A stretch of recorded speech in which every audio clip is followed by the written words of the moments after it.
Hi, Scone Mason here. I recently ran my second consecutive Los Angeles Marathon, and there are lessons that I think can be learned from endurance racing that can be applied to life.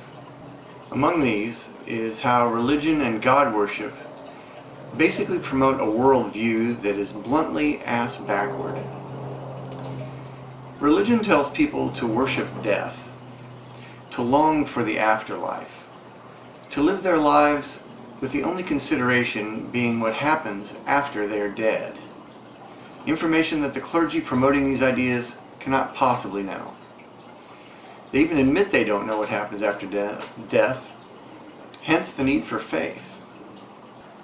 Religious practitioners spend great amounts of time praying, begging their gods to be convinced that they are doing all the things that God requires of them to give them everlasting life.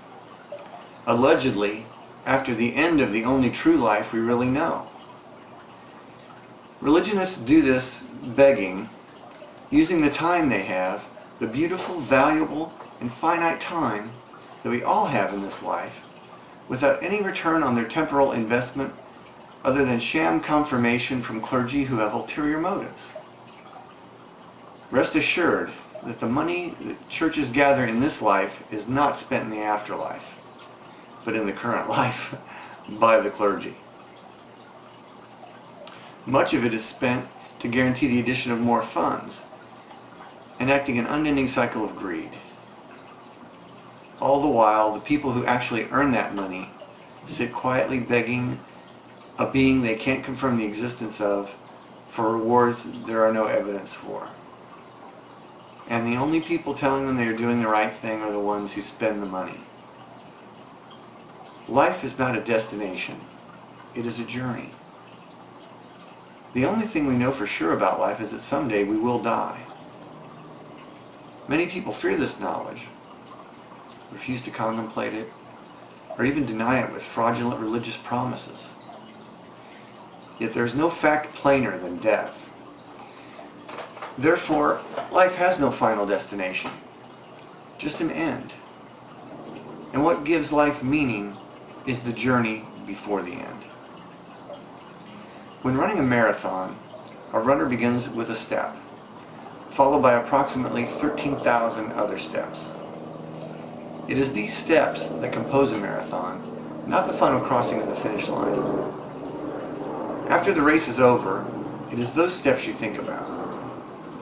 It is the fact that you kept going at mile 16, and again at mile 18, when you felt weak, when you weren't sure you could continue, when you reached deep down inside and found something inside you that kept you going. Those are the moments that you enjoy with relish. It's the rejuvenation at mile 23, realizing you've endured that far without stopping.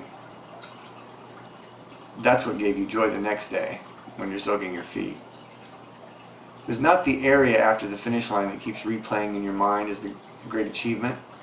It is those steps, each running step that you took, the events along the way, hour after hour, that got you to the end. Those are what are important. And so it is with life. It is not the end of life that should be looked forward to. It is the events along the way. To live only in fear of what will happen after you're dead is a perversion of the living of life. Anyone who would convince you to live with only thoughts of death and somehow supernaturally defeating death does not have your best interests in mind. We should be encouraging each other to live life to the fullest. Enjoy every step of the marathon. Not to live only for the unknown and improvable promises made by a clergyman. That clergyman is just one of us who has deluded himself into believing that there is some mystical reward for casting away reality and rational thought, while also conducting the oldest confidence game in the history of the human race, taking money in exchange for paradise, coincidentally, after you are dead. Actually, running a marathon is not for everyone. But life is an amazing marathon we all have a chance to run. How much we enjoy that run, and how much meaning there is in that run, depends on how well we recognize the importance of the journey.